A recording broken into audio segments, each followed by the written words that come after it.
Alright guys, so some of y'all are pretty hungry for SubD modeling tutorials. So then I said I was going to get into doing some advanced SubD modeling, but really there's just fundamental rules, and once you understand those, make anything you want. And so we're going to get started here on the default cube. I'm going to do some loop cuts. Most people are aware of this one, right? Like you just add loop cuts to subdivide a cube. And you hit like Control 2, subdivide it, shade it smooth, go to the modifier panel, turn off the modifier in edit mode. And so now, I duplicate this out here, and I'm going to duplicate that face out again. I'm going to turn this into a triangle. Let's merge it center there. And this subdivides, if I turn off optimal display, take a look at the topology here.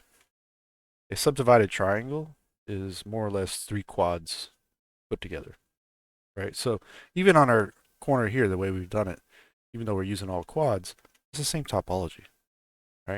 And you'll see that pop up quite a bit throughout your model. You'll see these same things kind of occurring. So I did a video on this one before, where when you create this corner, it usually runs like this. A lot of times you want to have a little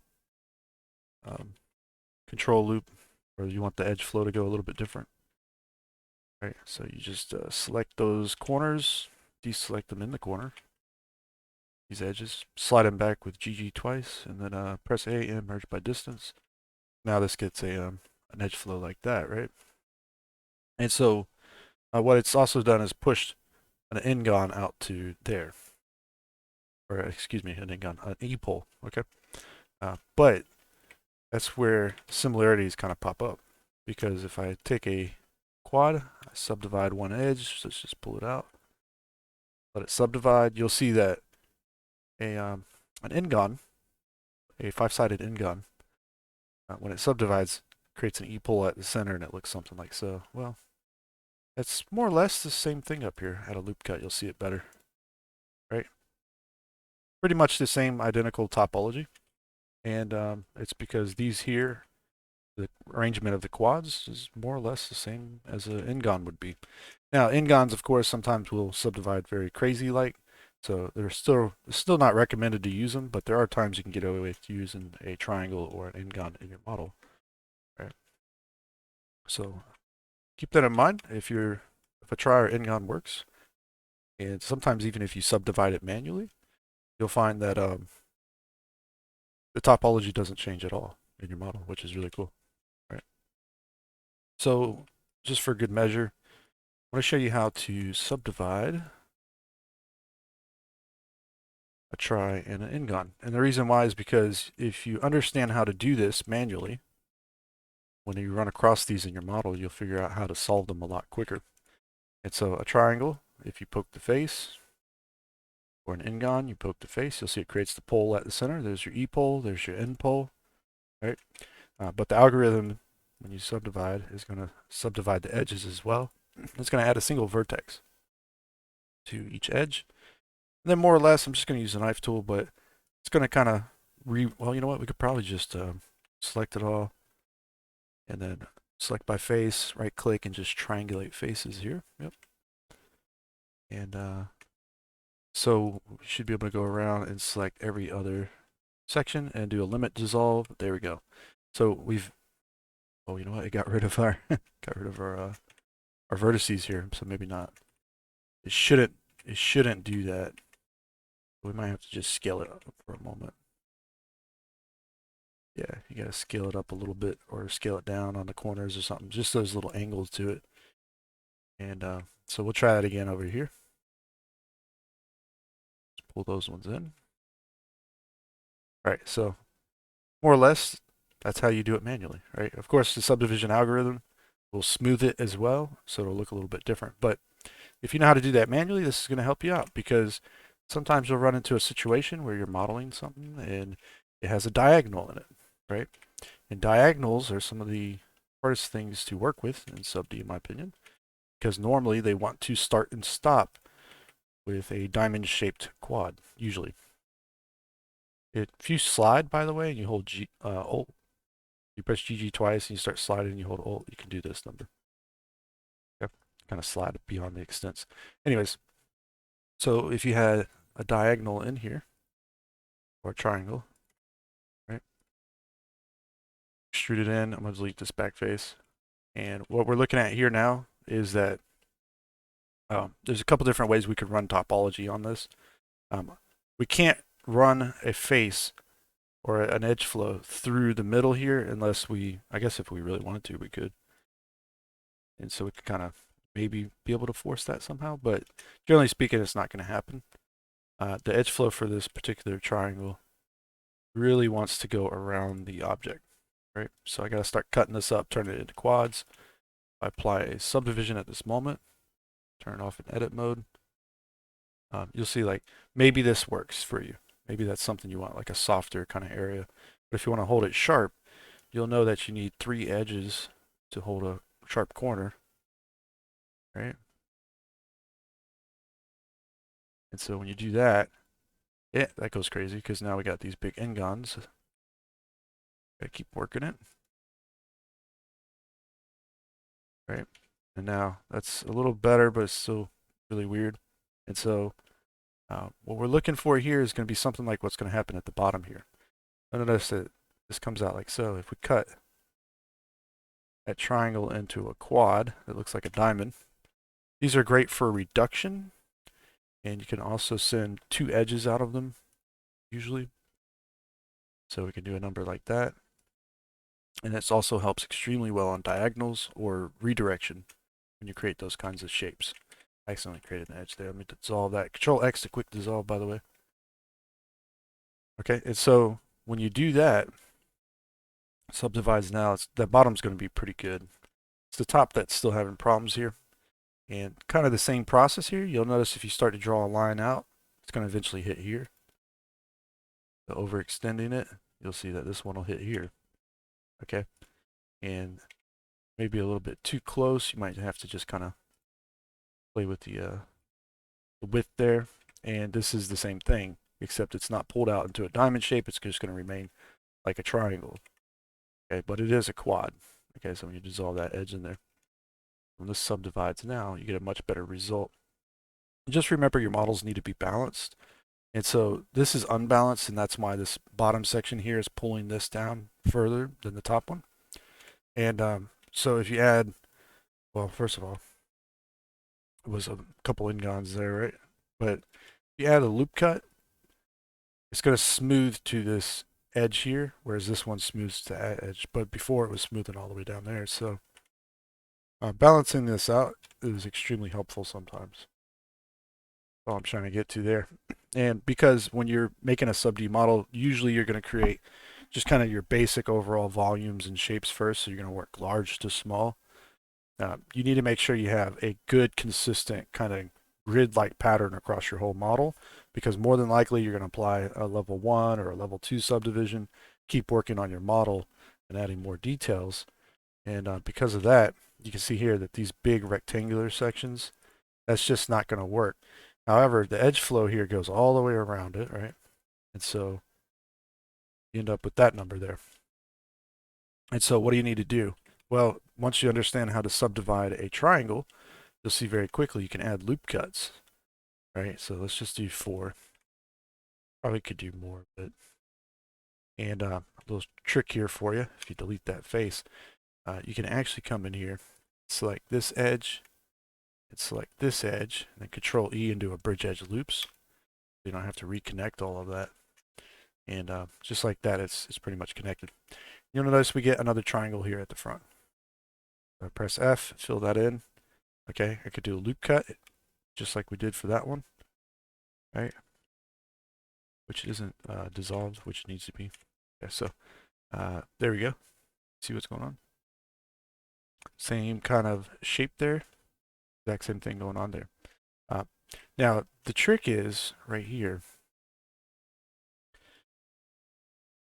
We're not really subdividing this triangle in this particular case, not like we would consider how we did the practice project. But we're starting to get used to the idea of working with diamonds at least. But this can become really handy on certain objects. So you'll run into the triangle pattern or shapes, and you'll actually need to subdivide them sometimes. So one of them might be something like this. right? And because it's, well, we'll make it a little bit smaller, but you know, you want to have your three holding edges basically, right? That come all the way through here.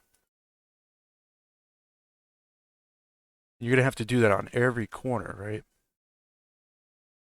So we're just going to start them up first. I'm just going to cut them. There's other ways of doing this. You can try to bevel them and stuff like that, but just cut them in real quick. Do an inset here, like so. And what's interesting about this, just going to inset it a little bit, is you'll see that, well, here in the corners, we merge those together, we have that diamond shape again, right? This one's a little bit more wild, but same basic idea, same principle here. So now these things that used to scare you when you're trying to SubD model will start to make a lot of sense. And maybe you'll see that like my loop cuts probably aren't working right now because this here, I feel like there's no edge there. There's okay. This here is a big n-gon, right? And so I might need to do like a cut all the way around the object. I'm gonna press K, C, A. Just go all the way across. Use the knife tool to cut like that. It should come all the way back around. Okay. I should be able to do that right here as well. K, C, and A. All the way down. With any luck, we'll see here that this is now a quad. This is a giant quad type thing. Cut it again. Okay. It's basically the same topology now going around. And so sometimes this topology may not be exactly what you want either. So you'll have to actually keep working it out as well. So one of those situations for me anyways is like this little area here. I might want to have another holding edge here. Right? And so because of that, when it comes up to here, it might just merge to there, something like that. So we can keep working this shape out until it does exactly what we want with the right kind of edge flow at least that we want as well. And I'm having an idea that we're going to work on this one for a minute, but the reward is that you can start to work with these shapes and they're not so scary later on.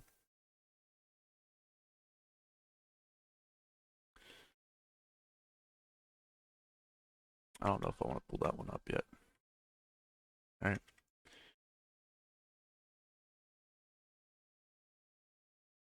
Let's pull that one up real quick. We actually have to kind of like finish this whole thing in order to even demonstrate what I wanted to show you, which is pretty bizarre, but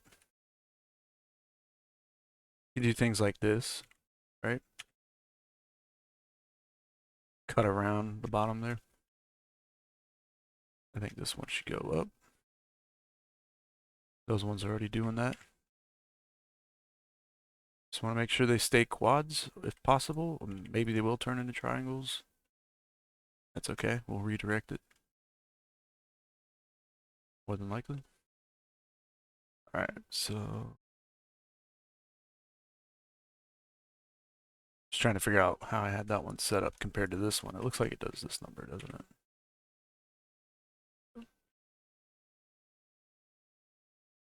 This is where your mirror modifiers help a lot, by the way. All right, so for the most part, I think we're done up there. All right. And so a little bit troublesome, right? It's not necessarily the easiest thing in the world to do, but it's once you understand how to work with those triangles, it becomes a lot simpler. Like you're looking at it, and it might still leave you a little bit puzzled in some situations, but it's you're not going to be that confused. Like can use a triangle if you need to, but if you loop cut a triangle to the back, we know this is going to turn into, you know, a quad, but it might pull on this guy a little bit weird. So let's say we needed to add density inside of this. Unfortunately, there's no real great way of doing this. What I like to do is just add the, delete that face just like we did with the other one. I'll add the loop cuts here, grab all that, just press F, I'll poke the face. Let's see, it does that number. So we can add density, and we can pick these and dissolve those. And if we were to add another cut out in this direction, K, C, and A, right? Just finish it out like that. Okay. Now you have this coming out the top as well. Okay. So you might want to just run it to the corner. I don't know. It just depends on what you want to do. But you can do some pretty cool things. So something like that maybe.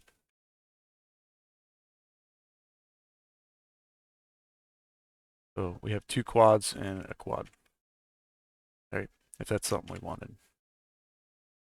We could keep working this mesh until we're blue in the face on all these different types of ways to create topology. Like this is what you call solving. You have a lot of different ways to solve problems. Whether some work for you or don't, that's entirely up to you. Whether it works good with your algorithms to, for example, like UV map, or if you're using some kind of remesher or something, that's up to you. Whether you lay it out just right or whatever. And usually remeshers don't care about stuff, topology that much, but some do. But all right, so let's go ahead and do a cylinder real quick. Here's another example. Cylinders will drive you mad for the diagonals. And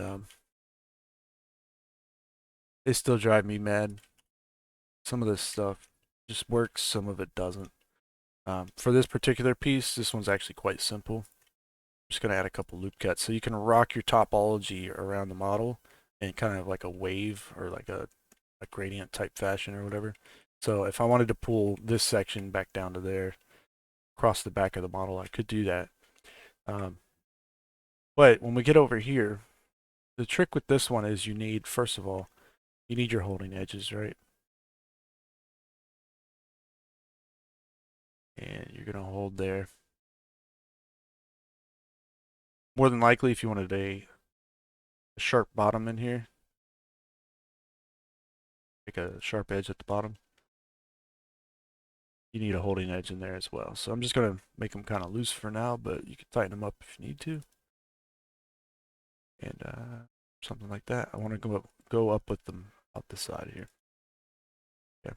So what we're going to be doing is using that diamond shape again.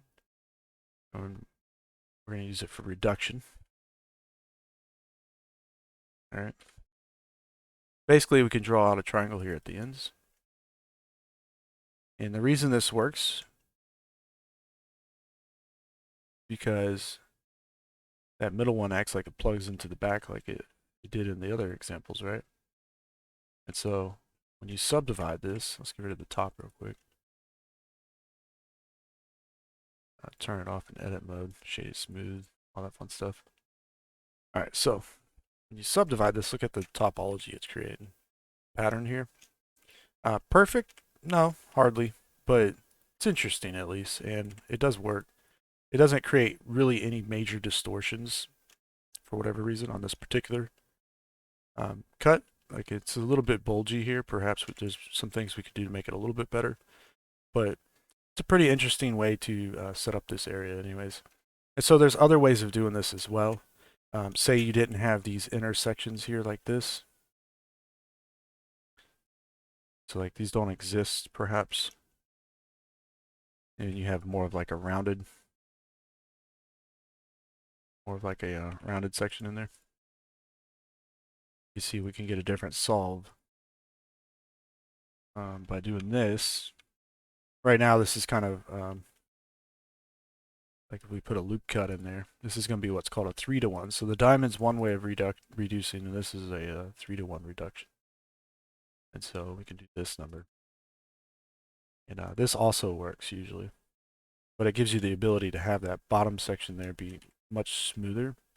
So you could even run loop cuts through that and maybe push it back a little bit and kind of create like that rounded look to it, right? So this is why understanding topology is so important. We can see here this is behaving somewhat kind of badly actually, and because it's such an elongated little diamond shape here, basically.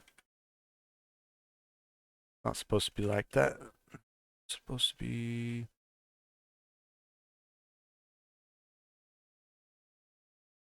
Oh, that's that extra loop. Okay, never mind. That's fine. Yeah, so you have to play with the balance on these two sometimes. You'll see that this is starting to cause problems. So just balancing things is extremely important. And it'll help keep things from looking a little bit too misaligned and stuff like that. See, if I was to merge those, which is a potential, this is potentially another solution that a lot of guys do,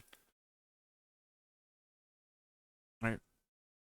You get those little edges there and they set them up like that, like an inset, basically. That's something else you can explore. So solve, there's a bunch of them. You can solve for all kinds of stuff, right? So let's take a look at those again on a flat 2D plane, because we pretty much just used them, but you probably didn't realize it. If I subdivide this a couple times over, take a look here. So doing the diamond, it's like this, where you do 3 vertices, you merge them at center, dissolve the edge in the triangle, and this other side you would reduce the edges, right? So you just quick dissolve them, Control X or whatever. Make sure they don't loop all the way back out into the into these ones. If they loop out, you'll dissolve that whole thing. So you'll have to create another diamond somewhere else, perhaps. This is where symmetry comes into play because a lot of times people don't think about it, but you can kill your edge flows and stuff by going across the middle of the symmetry and turning things into loops. So in this situation, if I wanted this to go across symmetry, it would go across the symmetry, but eventually would loop back into itself when it hits the diamond on the other side, right? So symmetry is useful because it just speeds up your workflow. It's basically like doing half a model as opposed to doing a whole model, or sometimes a quarter of a model as opposed to doing a whole model. So it's extremely important. It makes topology cleaner, much easier to use. For a beginner, use symmetry, trust me. So just an example, right? A mirror modifier, because some of you guys might not know, right? Mirror modifier with bisect on. Let's see, the symmetry line is right here. It's based off the origin point, right? So, and then if this was a like a cylinder, let's see if I can even do that. Let's try a quick simple deform bend. Sometimes this works, sometimes this doesn't. I don't want to spend, yeah, I don't want to spend a huge amount of time setting that up. I have to put like an empty in there or something now. But normally you can like warp this and have it bend together or whatever. But anyway, so the 3 edges to 1 using the diamond, that's one way of doing it. The other way I showed you was pretty simple. Is that if you had like this here and you wanted it to become 1, it's more or less something like a half an inset. Think of it like that. Looks like this, right? And so you don't need those over there now. But that's another way of doing it. This creates like a loop that does this number, whereas this one does a redirect, right? So as you get used to working with those, that'll be quite helpful. All right. And so let's see what else we got. I'll talk about insets and extrudes real quick. Most people don't realize this, but we'll do it down here. If you extrude something, or you press I and inset something, that's the same topology. And it also happens to be the same as holding a corner, the way we did at the very beginning, where it has the end pole there, right? And so I just want to point that out because most people kind of overlook these simple little observations. And you take a extrude, push it back down, and scale it in a bit, you'll see they're basically the same thing. All right. So whenever you're doing a inset, it's creating a self-contained loop basically.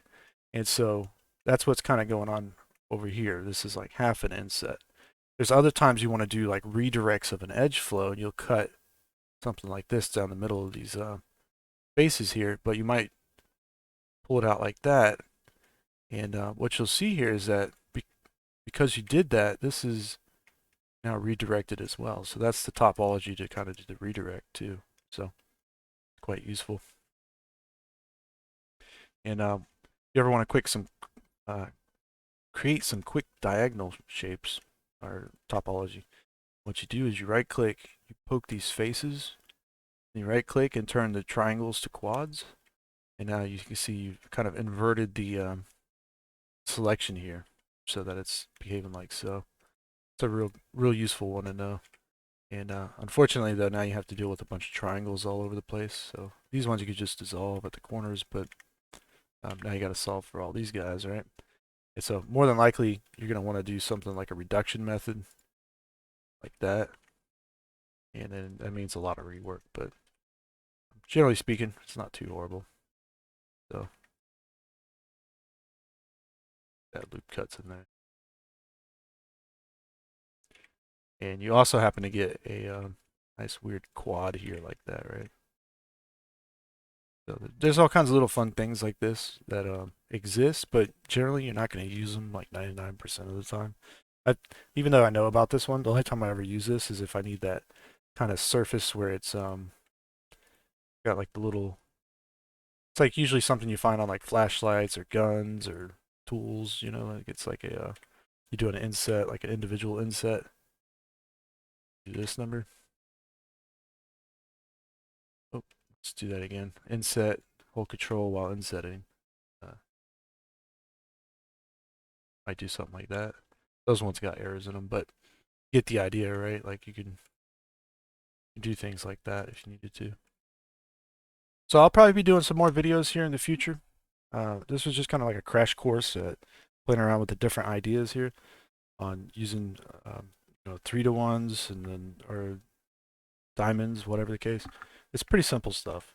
And once you understand that those principles, when you want to do something crazy like cut across a mesh all crazy like, you'll start to figure this kind of stuff out a lot quicker because you'll know like, hey, here's some edge flow and I could chamfer that maybe, right? Maybe I'll turn that off in edit mode though. All right, so maybe something like that. Now you got to think about like how you're going to clean up everything around it. Maybe you don't need that. Maybe you don't need this one. And already, like those could merge at center, right? Maybe we could just merge these two into that one and skew it a little. Dissolve that. You see, these kinds of things become a lot easier once you start understanding how to do like 3-to-1s, redirects. Because if you need to redirect faces, you need to redirect them. Oh, one last thing. Machine tools add-on is free, but if you hit the Smart Edge feature, I think you might have to remap it under preferences, but you can spin edge flow. So I don't know if people realize that one. This is something that I believe Max had where you could swap edge flow like this, but because of machine tools, you can do that here now. And so what this allows you to do is it does redirects like super fast by creating those more or less if you were to take like two quads, right? And you cut across the middle of it and you dissolve that middle. You do that, right? That's a redirect. But the thing is that now you don't have to worry about that. You just literally rotate it if you want, right? It's one button. All right, so anyways, that's pretty much it for this video. We haven't made anything real cool, but we'll be doing some of that in the future here on the channel. I'll be kind of approaching like individual objects.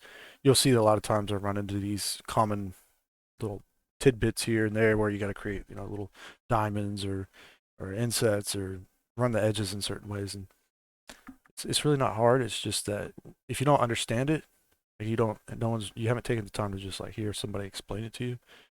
It makes everything seem like it's like some kind of crazy land. Like these people are like magicians or something where they're connecting things and they just know how to make it all work. It's just because of the fundamentals. That's it. Once you know those, you're good to go. All right, anyways, take care. I'm gonna check you out the next one, all right?